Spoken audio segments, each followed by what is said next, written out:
Hey everybody, today we're talking about Terraforming Mars, and from Stronghold Games. This is a great game that is blown up, and it is what everybody is wanting to play. Everybody wants to buy. Currently it's sold out, and the second print run will be here in January.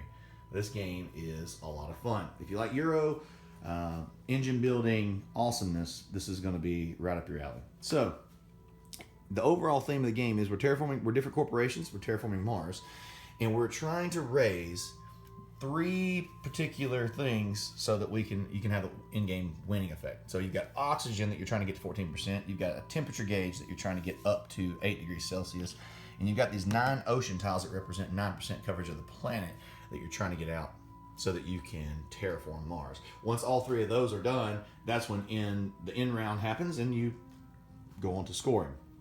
So the thing that is going on here on your card is you've got 6 specific areas that you're really trying to get moving. You've got your money, you've got iron, you've got titanium, you've got plant life, you've got energy, and you've got heat. And so during those 6 things, you're going to play different cards from your hand, and I'll show you these guys and how they work in a second, to try to get these different things in different areas and produce different things. So you're going to start. This is probably one of the coolest features of the game. The first time you play, they recommend you play with these beginner corporations. Everybody's the same, starts with the same amount of money, same amount of cards. But they've got 20 specific different kinds of corporations that you can play ongoing, and that is really, really cool. The 20 different ones are going to give you different abilities and different starting money, so that's really awesome. Let's talk about the resources. So you've got 3 different resources here: gold, silver, bronze. All they really do is just represent different numbers. So you got 10, 5, and 1. You're going to be doing a bunch of exchanging during the game and swapping things out. That's probably the one big negative that everybody complains about the game is the card. It's easy to bump. These things just sit on top. There's some secondary things out there that are people are coming out with trays to solve that problem. It's definitely happened both times I've played. I've bumped and go, was that on a 2 or a 3? I don't really remember. So the key driving force of the game are these cards. The cards are what does everything in the game and are your choices, really, right? So I've laid out a few here to kind of give you a quick overrun of what's going on. So here you can see that this guy is cost 11. This is your cost. And then if it has any sort of requirement to play the card, it's going to be here. There's some symbols here that come into effect as far as the different kinds of things that the cards do and what they represent later on. And then you've got your action down here. And so here, like this guy it has to be minus 16 degrees or warmer to play that card. This one is worth, you have to have 3 science to play it. The red card, so there's green, red, and blue. The red are one-time effect. As you can tell by the arrow, it shows you that it happens one time. So you're going to pay the $18, and then you're going to raise temperature twice and play the volcano token. So the blue are your action cards. You can see here, like this particular card, you can pay 6 energy and get a science token on this one. This one, you've got to have at least 5 science in the bank, but then you can also, when you play a space card, you pay 2 less money for it. That's pretty cool. They also have these red one-timers that are huge. So this costs 36, but it has all these different things, and it scores you 2 victory points at the end. So a lot of cost. One thing you'll see right here is the titanium token, or symbol. When you see that, that means that you can use your titanium to pay the cost. So however much you've built up here, each particular resource is going to be a value of 3. So in this case, we have 8, so 8 times 3 is 24. So we could use all of this, 24, and then we would only owe 12 more to pay for the 36.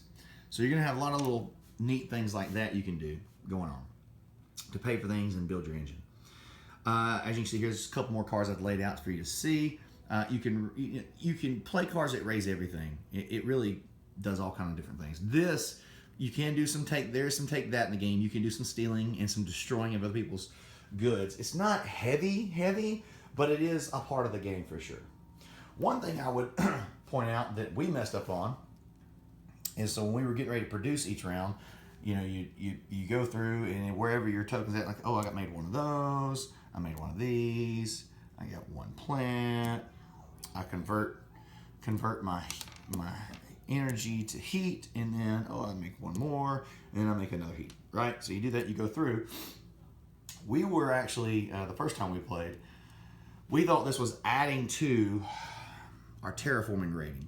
Nah, it's not happening. So wherever you're at here, so like this is, my cube's at 21. I'm gonna produce 21 income plus wherever my rating's at. So right here I would make 22. So at the beginning of the round, I bring in 2 10s, 2 1s, and boom, there's my 22. You're not actually using this to move this at the beginning of every round. The first time we played, we were in the 40s within like 2 or 3 rounds, and we ran out of money, and we're like, this is not right. It's really easy to mess up a few things rule-wise because they don't give a lot. If you're a visual learner like me, they don't do a good job in the rule book, I think, of giving you a lot of visual examples. It reads kind of like a tax code. So that's one thing to watch out for. So the game plays really tight. You're gonna only have your 2 actions. Sometimes you're gonna have enough stuff that you're gonna feel like you could do a lot of other things, but you just don't have enough actions to do them. And then sometimes you're gonna be like, I don't know what I'm gonna do this round. I don't have any money, and I don't have anything that I can really do. Let's explain the tiles real quick. So you've got these tiles. They're 2-sided. You got city and forest. And so at the end of the game, every city that is surrounded by a forest tile is going to be worth a point for each one of those. So if you can, the more forest you can get around the city that you own, it doesn't matter if the forests are yours or not, are going to get you more points. There's different effects that happen when you lay down like an ocean tile. An ocean tile, you get to lay it out, and then you move your terraforming rating up 1. So there is ways to move that up. Cities do different things, and then your forests do different things. They move the oxygen level up when you lay those down. So there's a lot of things that trigger each other. So like you're going to get some different things when you hit certain areas. You're going to start moving. The things start combining and making combos. At the end of the game, once all 3 of those have been accomplished, then you also have, you're going to take any points that you have on cards that you've played. You're going to take your rating, and then you're also going to take either if anybody's activated any of the milestones, because you have to pay to turn those on. And then the awards is pretty cool. It's kind of like a little gambling mechanism where you fund an award and then you turn it on. So like I say, all right, I've got the most land right now. I'm going to pay the $8 and I'm going to turn on the landlord. So at the end of the game, we're going to look and see who has the most tiles on the board, and they're going to win the bonus.